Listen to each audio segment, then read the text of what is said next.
자, 이번에는 3.10 하겠습니다. 3.10에서 이제 크게 두 가지를 합니다. 맨 처음에 리니어 어프로시메이션,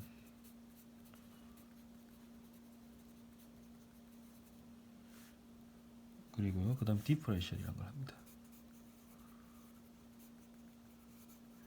기본적인 아이디어는 뭐 둘 다 같은 개념입니다. 이제 관점에 따라서 조금 차이가 있는 건데 어쨌든 3.10 하겠습니다. 먼저 이제 리니어 어프로시메이션부터 보겠습니다. 리니어 어프로시메이션이라 하면 그죠? 리니어 선형이죠. 라인이 선이잖아, 그지? 그래서 직선이라는 뜻이잖아요. 선형의 근사, 선형 근사식 뭐 이런 개념입니다. 자, 그게 뭐냐면 어떤 이렇게 y 이퀄 fx 이렇게 이따 치겠습니다.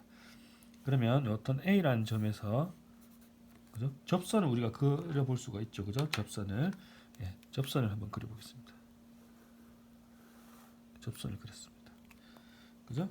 접선을 그리고 그러면 요 점은 a, fa다, 그죠?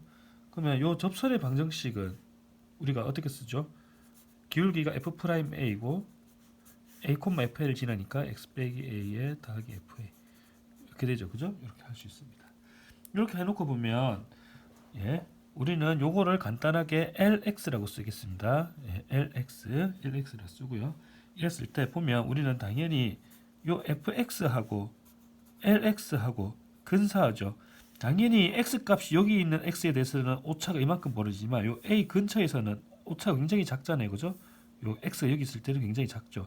a 근처에 있는 x 값에 대해서는 굉장히 근사하다는 걸 알 수가 있습니다. 그래서 요 a 근방에서의 근사하다 이거를 우리는 리니어 어프로시메이션이라고 하겠습니다.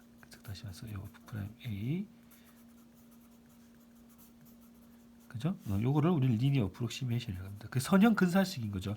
그러니까 x가 멀리 있을 때는 당연히 이게 근사하다고 얘기를 할 수 있습니다. x 값이 요 a 근처에서는 함수 값이라 근사하죠, 그죠? fx 값이랑 lx 값이 근사합니다. 그래서 이거를 그 선형 근사식이라고 하는 거죠. 그죠? 정확하게 어떤 f에 그 다음에 어디에서 a에서의 f의 선형 근사식이다. 뭐 책에 보면 이제 탄젠트 라인 어프로시메이션이라는 표현이 있는데 어쨌든 제일 많이 쓰는 표현은 리니어 어프로시메이션이라고 합니다. 그래서 이거를 또 다르게 리니어리제이션이라고 합니다. 선형 근사식, 선형화식 뭐 이런 거죠, 그죠?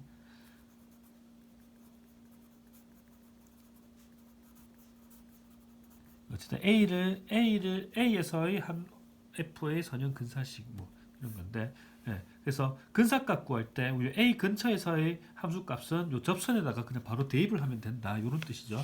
즉 다시 말해서 여러분은 접선의 방정식을 구할 줄 알면은 여기에 대한 문제를 풀 수가 있는 겁니다. 그래서 우리가 요거에 대한 거는 이그젠플을 통해서 한번 확인해 보겠습니다. 되게 간단합니다.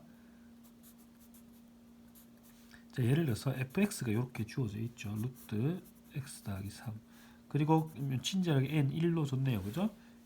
a가 1일 때. 자, 그러면 우리가 뭘 하고 싶냐면 a가 1일 때 해서 1을 중심으로 해서 x 값이 1에 가까운 값에 대해서는 요게 그러니까 1 말고 1을 집어넣으면 2가 되는 건 알 수가 있는데 뭐 다른 값을 집어넣었을 때 뭐 1.02라든지 뭐 이런 거 집어넣으면 4.0이죠. 어쨌든 뭐 그런 거 하는 건데요. 자, 일단 한번 볼게요. 리니어 어프로시메이션 한번 구해볼게요. 그러려면 일단 f를 미분을 해봐야겠죠. 미분을 필요합니다. f 프라임 x를 미분하면은 자 요거는 2루트 x 더하기 3분의 1이고요. 그리고 a가 1일 때니까 f1도 구해봐야겠죠. f1은 2고 f 프라임 1은 1 넣어보니까 4분의 1입니다. 자, 그러면 이제 우리가 구하고 싶은 요거 접선의 방정식을 구해야 되죠. 접선의 방정식은 a가 1일 때니까 f 프라임 1 곱하기 x 빼기 1에 더하기 f1 요거였잖아요, 그죠? f 프라임 1은 4분의 1 구했고요. x 빼기 1에다가 f1은 방금 2라고 했죠, 그죠? 이렇게 하면 되겠습니다. 그러면 이거는 4분의 1 x 마이너스 4분의 1 있으니까 더하기 4분의 7 이렇게 되겠죠, 그죠? 이렇게 하면 우리는 어떤 사실을 알 수가 있느냐? 요 fx하고 lx하고 근사하다 이걸 알 수가 있습니다.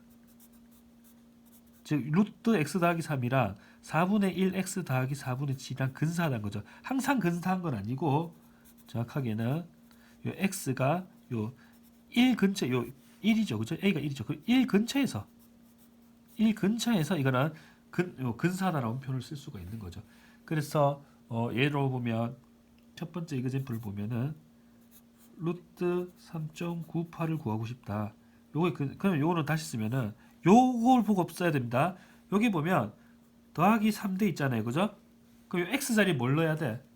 x 자리에는 정확하게 넣어야 되는 게 0.98이죠. 그죠? 0.98 더하기 3을 해야 x 되게 3.98이 되겠죠. 그죠?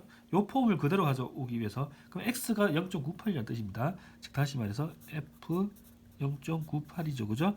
제가 왜 이렇게 빨간색 색칠까지 하냐면 요거 학생들 의외로 실수를 많이 하더라고요. 그죠?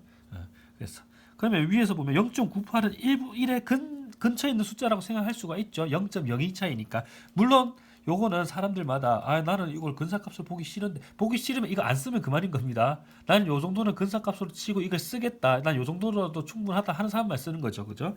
예, 근사값에 대한 근사하다 그 정도는 이제 사람마다 다른 거니까 그걸 허용하는 정도는 여러분들이 각자가 판단하는 겁니다. 어쨌든 좀 근사하다고 봤을 때는 이제 요거는 그러면 뭐야? L에다가 LX에다가 접선의 방정식에다가 0.98을 집어넣어도 되겠다. 이 말이죠. 그죠? 그럼 여기다가 0.98을 집어넣으면은 예, 이거는 결국에 해보면 1.995가 되겠습니다. 계산하면 간단.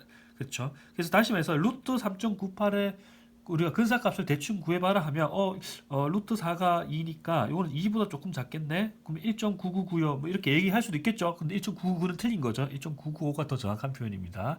그러니까 이렇게 그냥 대략적인 근사값을 아는데 아주 유용하게 써먹을 수가 있다. 그래서 선형 근사식 아시겠죠? 예, 추가를 하나 더 해볼게요. 4.05 이것도 똑같이 더하기 3 요걸로 x에 뭘 넣었을 때 이게 나오냐 이 폼으로 가야 되죠. 그러면 3 되려면 여기에 들어야 되는 게 1.05죠. 그죠? 1.05입니다. 1.05도 1에 근사하다고 할 수 있죠. 그죠? 어쨌든 이건 f는 1.05고요. 그럼 이거는 1 근처에 있는 값이라고 볼 수 있기 때문에 l에 1.05라고 두는 겁니다. 그러면 l에 1.05니까 여기 1.05를 집어넣고 계산을 하면은 이거는 2.0125가 되겠습니다. 이것도 우린 직관적으로 이거는 2보다 조금 클 것 같은데 그럼 2보다 조금 크니까 2.125 뭐 이럴 수도 있겠죠. 그죠? 뭐 2.0125 뭐 할 수 있는데 그냥 무턱대고 막 하는 것보다 이게 더 정확하겠죠. 그죠? 예. 이렇게 우리는 알 수가 있습니다. 요게 선형 근사식, 선형 근사식을 이용해서 어떤 값의 그 근사값을 찾는데 이렇게 이용하겠습니다. 자, 다음은 디퍼런셜이라는 걸 해보겠습니다.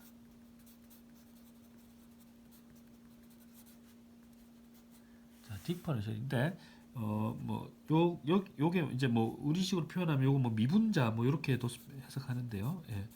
자, 우리가 y 이퀄 fx라고 하면 양변 x로 미분하면 그죠? dx와 dy를 하고 f 프라임 x라고 뜨잖아요. 그죠? 예. 그러면 이거는 도함수를 뜻하는 하나의 기호잖아요. 그죠? 그런데 이거를 이렇게 분수꼴로 해서 dy와 dx 요거 자체도 하나의 문자처럼 우리는 인식을 할 수가 있습니다. 실제로 그렇게 수학을 공부해보는 학생들도 많죠. 그죠? 예. 제가 이제 앞에 연쇄법칙 설명할 때도 그렇게도 설명했고요. 그죠? 그럼 그 말은 뭐냐면 이제 양변 dx를 곱해서 이렇게 분리를 할 수도 있다는 거죠. 그지? 이렇게 분리를 했다. 분리가 됐죠. 그죠? dx 이렇게 됐단 말이에요. dx 되죠? dy. 그럼 이건 뭐냐면 그러니까 dy와 dx 얘들도 일종의 한 문자로 보는 겁니다. 이런 애들을 우리는 디퍼런셜이라고 합니다. 디퍼런셜.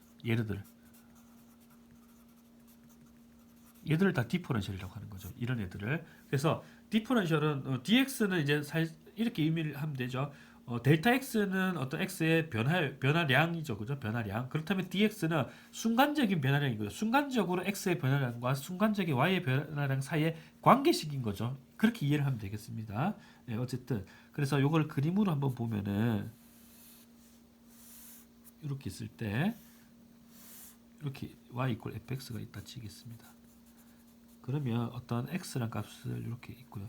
그러면 dx는 굉장히 작은 숫자잖아요. 그죠? 그래서 델타 x가 굉장히 작다고 보겠습니다. 그래서 우리가 맨 처음에 가정한 거는 예, 델타 x랑 dx는 델타 x가 굉장히 작으면 그건 dx라고 볼 수 있죠. 그죠? 델타 x가 굉장히 작다고 우리는 생각하겠습니다. 그러면은 예, 지금 약간 비약돼 있지만 어쨌든 요 길이가 델타 x만큼. 그럼 요 점은 x 더하기 델타 x죠. 그죠? 예. 그래서 즉 델타 x는 dx랑 같다고 보겠습니다. 그러면 자, 요 점에서 접선을 그려보면 이렇게 그려지고요. 그러면 이렇게 할 수 있죠. 그럼 요 길이는 델타 x입니다. 그죠? 델타 x야. 그죠? 또 델타 x이기도 하고 dx이기도 하죠. 그럼 이 길이는 어떻게 돼요? 이 길이는 이 길이는 어떻게 되죠? 요거의 기울기 뭐야? dx분의 dy잖아요. 요 직선의 기울기가 dx분의 dy 맞잖아요. 그죠? 접선의 기울기니까 dx분의 dy. 근데 요게 dx니까 요 길이는 dy가 되는 겁니다. 그죠? dy가 됩니다. 그 다음에 요것도 알 수 있죠. 여기까지 길이는 어떻게 돼? 요거는 실제 y 값의 변화량이죠. 요 점에서 요 점까지 갈 때 x는 dx만큼 델타 x만큼 변했으면 y는 요소 이까지 길이만큼 실제 y의 변화량이니까 실제 y의 변화량은 델타 y라고 표현하는 겁니다. 그죠? 요렇게 하고 나면 이제 요게 오차가 되는 거죠. 그죠? 오차. 근데 어쨌든 델타 x가 굉장히 작다면 요 오차도 굉장히 작겠죠. 그래서 굉장히 작기 때문에 델타 y하고 dy하고는 근사하게 되는 겁니다. 델타 x가 굉장히 작을 때는요, 그죠? 이런 식으로 표현할 수가 있다. 그리고 요 델타 y는 뭐 당연히 함수값의 변화랑 함수값의 차이니까 x 더하기 델타 x 빼기 fx가 이렇게 되는 거죠. 즉 얘랑 근사한 거죠, 그죠? 그죠? 예. 그래서 이렇게 보면 결국에는 fx 더하기 델타 x 빼기 fx하고 dy하고 물론 여기서는 x의 변화량이 굉장히 작을 때죠, 그죠? 굉장히 작을 때.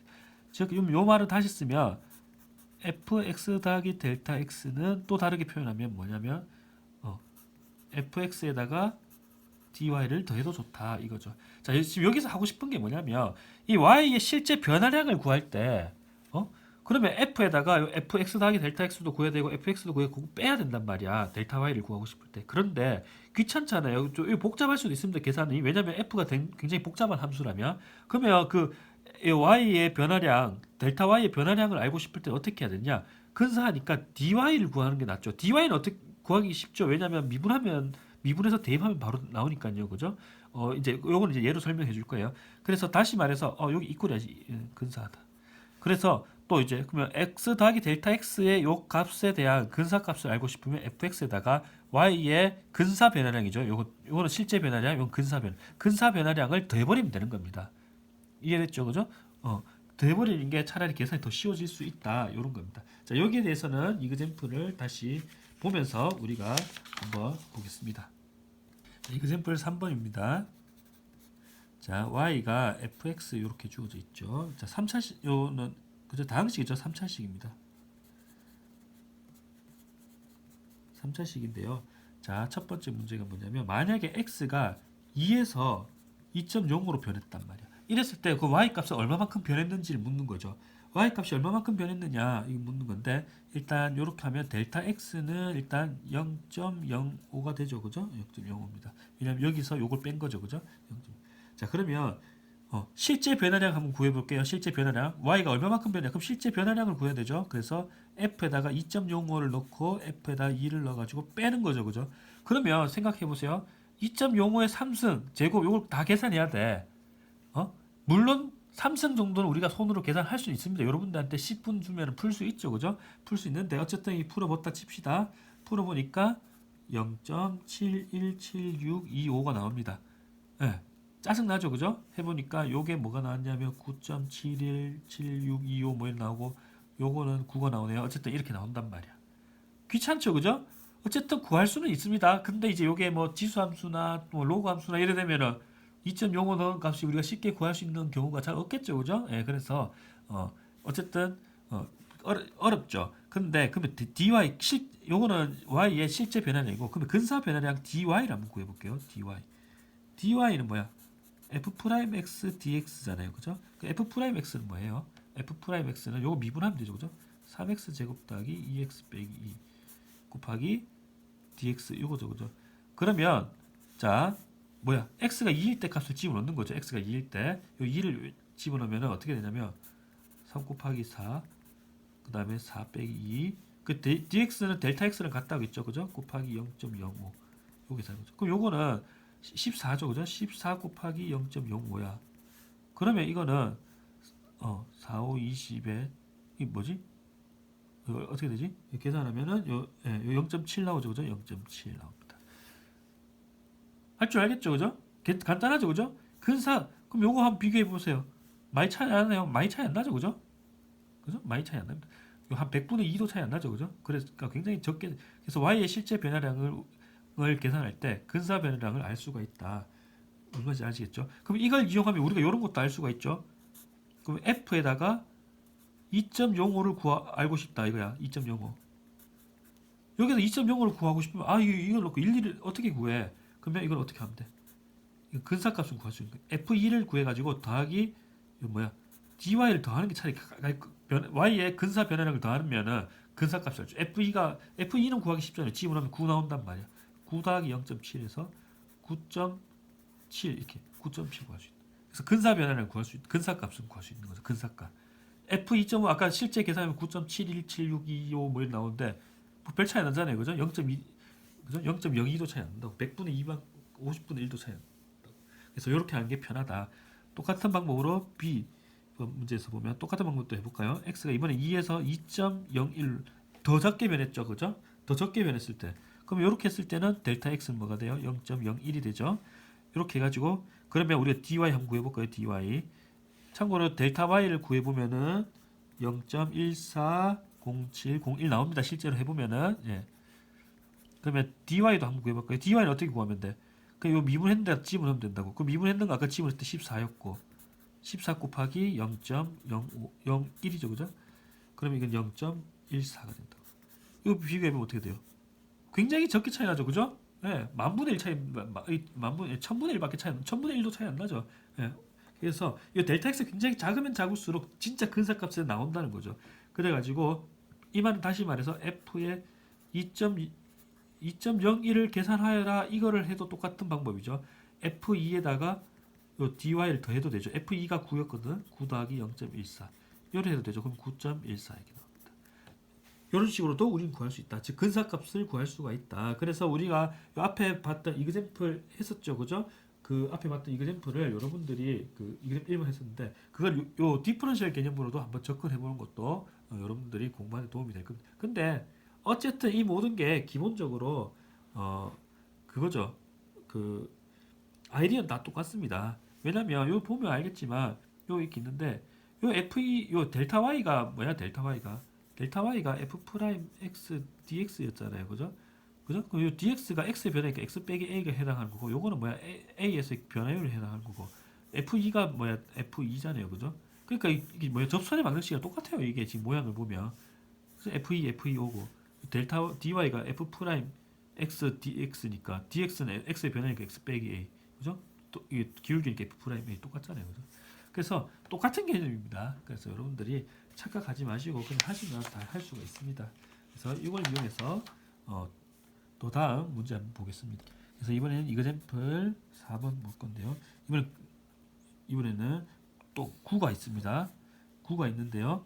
9가 있으면 요 반지름이 r이 있죠. 그리고 부피 v가 있습니다. 그럼 부피 v는 4분의 3 파이 r 세제곱이잖아요.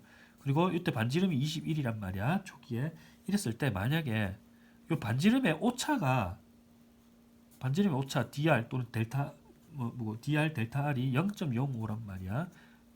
그죠? 이 센티미터로 되면 요 반지름이 21cm 커다란 구가 있을 겁니다. 그죠? 좀 크죠? 21cm니까 그죠? 지름이 42cm 구를 생각할게요. 이런데 반지름이 요 오차가 0.05cm인 거야.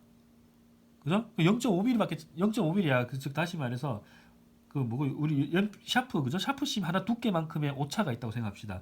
그래서 뭐 예를 들어서 반지름이 실제 21인데 샤프심 하나 두께만큼 이렇게 늘렸을 때 그죠? 요랬을 때 요 부피의 변화량 즉 부피의 오차를 구한 겁니다. 부피의 오차.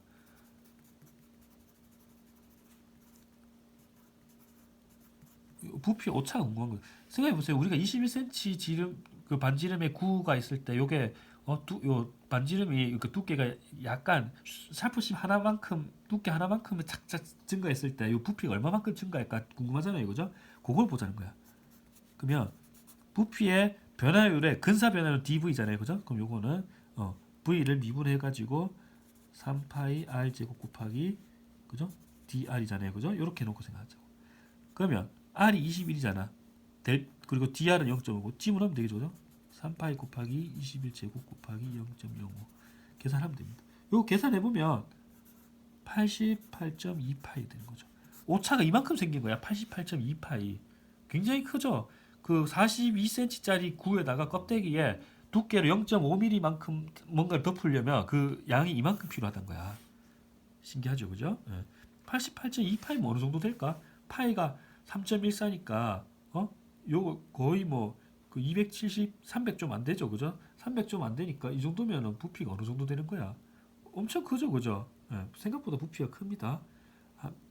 가로 세로 5만 돼도 아닌가? 한 가로 세로 높이 3만 돼도 27 나오잖아요. 27. 근데 이건 아까 거의 300에 가까우니까 그거의 10배죠. 그죠? 그러니까 굉장히 큰 부피만큼의 변화가 생기는 거죠. 하여튼 이런 식으로 오차를 찾는 데 있어서 물론 이제 수학을 하는 데 있어서 뭐 이런 근사과 오차 이런 게 수학이랑 무슨 관계냐 이렇게 생각하는데 실제로 여러분들 이제 공대나 이런 데서는 더 오히려 이런 게 더 유용하게 작용합니다. 예, 어쨌든 예, 그래서 이렇게 해서 3.10 수업 마치겠습니다.